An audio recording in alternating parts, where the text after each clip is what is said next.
One thing has become very clear now. The UDA side, the Ruto administration, when approaching Raila's side to end the Maandamano and make peace, were not being sincere. That has come out very clearly, because they're the ones changing the goalposts at every turn, claiming that Raila has new demands, etc., etc. But what I want us to focus on in this video is why. What could the possible reasons be? Now, I need to warn you in advance. All the possible reasons are extremely scary. Okay, but let's just go for it. Number one, it could have been that the administration was preparing to reinforce itself, to combat, to fight the demonstrations. And indeed, on the eve of the Sunday shock announcement that the Monday Maandamanos had been postponed, there were reports of truckloads of security personnel being moved from the Nakuru-Gilgil area towards Nairobi. There were truckloads headed to Nairobi. So this could have been buying time to get all the security personnel in place so as to combat the Maandamano more effectively. Possible reason number two. We need to remember that there's no way the servers can be opened. Okay, it is not in the best interests of the UDA administration. Because if they're truly won, if they were very sure the results in the server showed a clear win for Ruto, then the servers would have been opened a long time ago. Let's get that clear. Reason number two, there are unconfirmed reports, very alarming, that a possible reason why the truce was forced, that a possible reason why the UDA administration was so determined, even if it was using outside forces, was so determined to have a truce, at least temporarily, concerning the Maandamano, could be linked to the arrest of Raila Amolo Odinga. Now, leading lights within UDA have made no secret of their desire that the Azimio leader anatakiwa ashikwe mara moja na awekwe ndani. And according to Kimani Ichung'wah, the Kikuyu legislator, nothing will happen. It's not as people are saying. And so, it would make sense to bring down temperatures, to stop the momentum of the Maandamanos, and when things are cool, to go ahead with that particular move that UDA have talked about for a very long time now. Okay, so that's the second reason, second possible reason. All my information so far suggests that out of those two, one is the real reason why UDA got into the arrangement, shall I call it the Sunday arrangement, the puzzling Sunday arrangement, because we're being told the two leaders did not even meet. And of course, I've talked at length about outside forces, forcing the truce. Of course, after being appealed to by the UDA side. But these two reasons, one of them seems to be the real reason why we are where we are right now. Because there's so much uncertainty in the country. People don't know what will happen next. Hardliners within Azimio are saying that the demonstrations, the protests, will resume soonest. Of course, Raila Odinga himself has not spoken as of the time I came in to do this particular recording. But that's the way things stand as of now.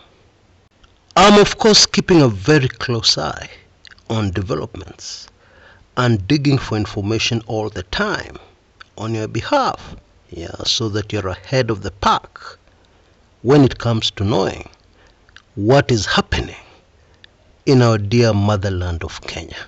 Okay, so please trust me on that one. Now, a very quick reminder about my weekly intelligence briefings.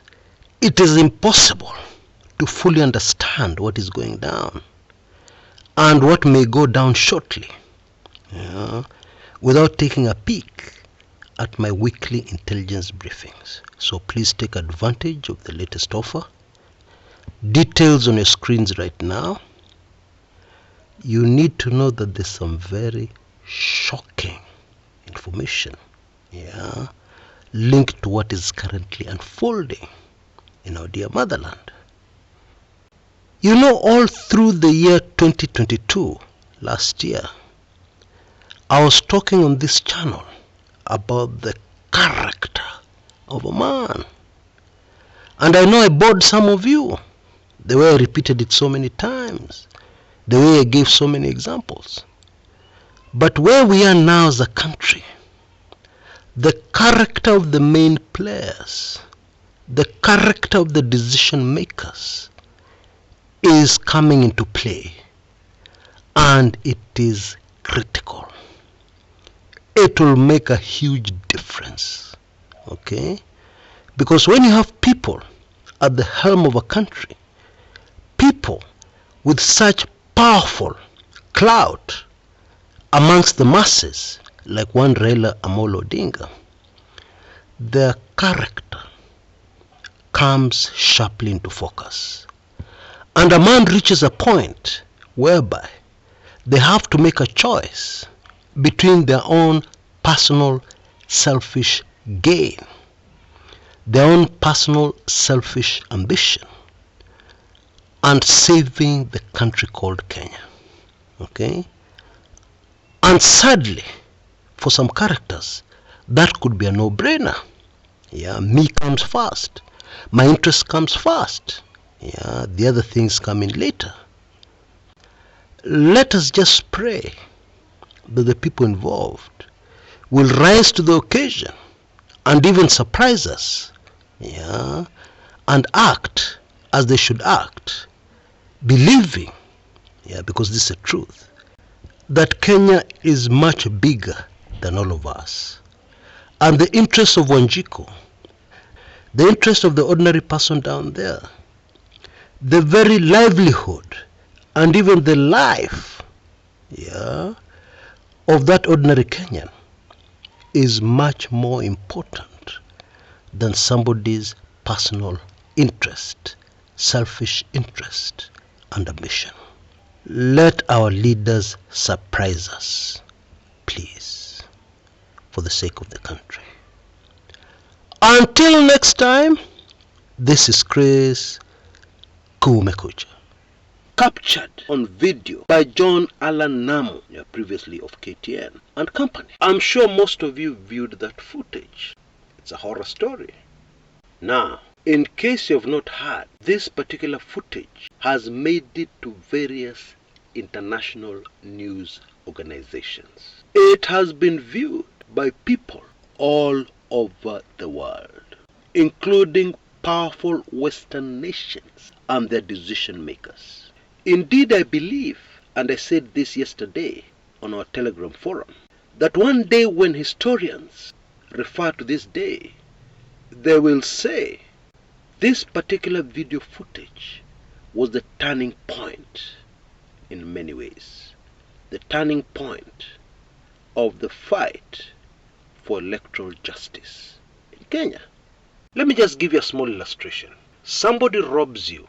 Now, how are you going to sit down and negotiate?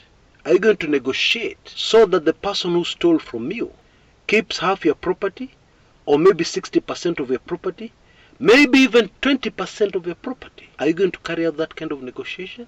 It's complicated. Then early in the afternoon, we received word that there was going to be a major announcement from Raila. And of course we knew whatever announcement that is, it has something to do with the demonstrations, which were scheduled for tomorrow. And we also knew that if Baba holds that press conference, then the demonstrations will be called off. That's how we worked it out. But still we didn't see how. I'm just being very honest.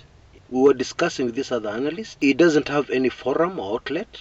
Yeah, but I trust his instincts on Kenyan politics. The first thing you need to know is that the Maasais treasure their culture, and certain aspects of their culture are a closely guarded secret. For example, what age mates do to their age mates' wives. It is not unusual to receive a very angry response from a Maasai warrior when you bring up this topic. I will go into great detail about this shocking custom. Something else, talk to most Africans and they'll tell you the Maasais are not very smart. And yet, Maasais are amongst the smartest investors on the continent. And several financial and business experts, including a university professor, agree with me. The Maasais are very smart investors. More than any other tribe in the country called Kenya. They understand money and what needs to be done to accumulate wealth as quickly as possible.